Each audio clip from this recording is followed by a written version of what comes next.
Channapatna election ಬೆನ್ನಲ್ಲೇ ಇದೀಗ result tension ಶುರುವಾಗಿದೆ. ಎಚ್ಡಿಕೆ ಕುರಿತ ಜಮೀರ್ ನೀಡಿದ್ದ ಕರಿಯ ಹೇಳಿಕೆಗೆ ಸಿಪಿವೈ ಅಸಮಾಧಾನ ವ್ಯಕ್ತಪಡಿಸಿರುವುದು ಕಾಂಗ್ರೆಸ್ಗೆ ತಲೆನೋವಾಗಿದೆ. ಚುನಾವಣಾ ಫಲಿತಾಂಶಕ್ಕೆ ಜಮೀರ್ ಹೇಳಿಕೆ ಹೊಡೆತವಾಗುವ ಸಾಧ್ಯತೆ ಇದೆ ಎನ್ನಲಾಗ್ತಾ ಇದೆ.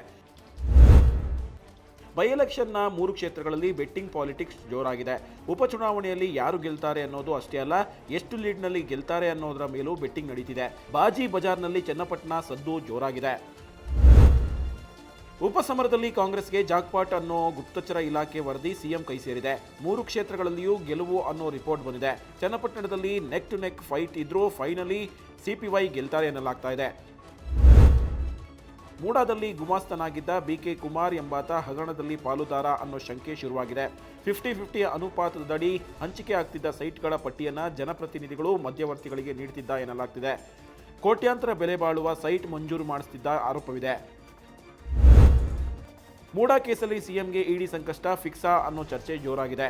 ಹಗರಣ ಸಂಬಂಧ ದೂರು ಬರ್ತಿದ್ದಂತೆ ಮೂಡಾ ಅಧಿಕಾರಿಗಳ ದಾಳಿ ಮಾಡಿದ್ದ ಇಡಿ ಇದೀಗ ಒಬ್ಬೊಬ್ಬರಿಗೂ ನೋಟಿಸ್ ನೀಡಿ ವಿಚಾರಣೆ ನಡೆಸ್ತಾ ಇದೆ.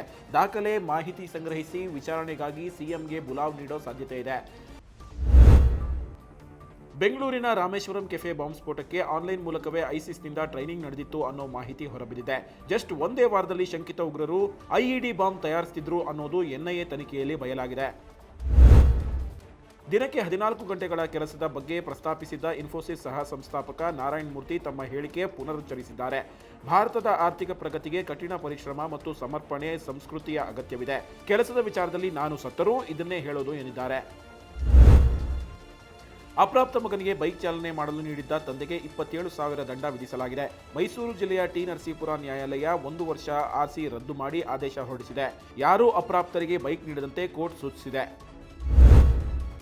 ಹಲವು ದಿನಗಳಿಂದ ಗ್ರಾಮಸ್ಥರ ನಿದ್ದೆಗೆಡಿಸಿದ್ದ ಚಿರತೆ ಕೊನೆಗೂ ಸೆರೆಯಾಗಿದೆ. ತುಮಕೂರು ಜಿಲ್ಲೆಯ ಹೊಸಕೆರೆ ಕಾಲೋನಿಯಲ್ಲಿ ಚಿರತೆ ಹಾವಳಿಗೆ ಜನ ಕಂಗಾಲಾಗಿದ್ರು. ಕಳೆದ 15 ದಿನಗಳ ಹಿಂದೆ ಬೋನಿಗೆ ಬಿದ್ದಿದ್ದ ಚಿರತೆ ತಪ್ಪಿಸಿಕೊಂಡಿತ್ತು. ಇದೀಗ ಮತ್ತೆ ಬೋನ್ನಲ್ಲಿ ಸೆರೆಯಾಗಿದೆ. ಕರುನಾಡ ಚಕ್ರವರ್ತಿ ಡಾಕ್ಟರ್ ಶಿವರಾಜ್ ಕುಮಾರ್ ಅಭಿನಯದ ಭೈರತಿ ರಣಗಲ್ ಸಿನಿಮಾ ಭರ್ಜರಿ ಓಪನಿಂಗ್ ಪಡೆದಿದೆ. ಭೈರತಿ ರಣಗಲ್ ಲುಕ್ನಲ್ಲೇ ಪಂಚೆ ಧರಿಸಿ ಥಿಯೇಟರ್ಗೆ ಫ್ಯಾನ್ಸ್ ಎಂಟ್ರಿ ಕೊಟ್ಟಿದ್ದಾರೆ.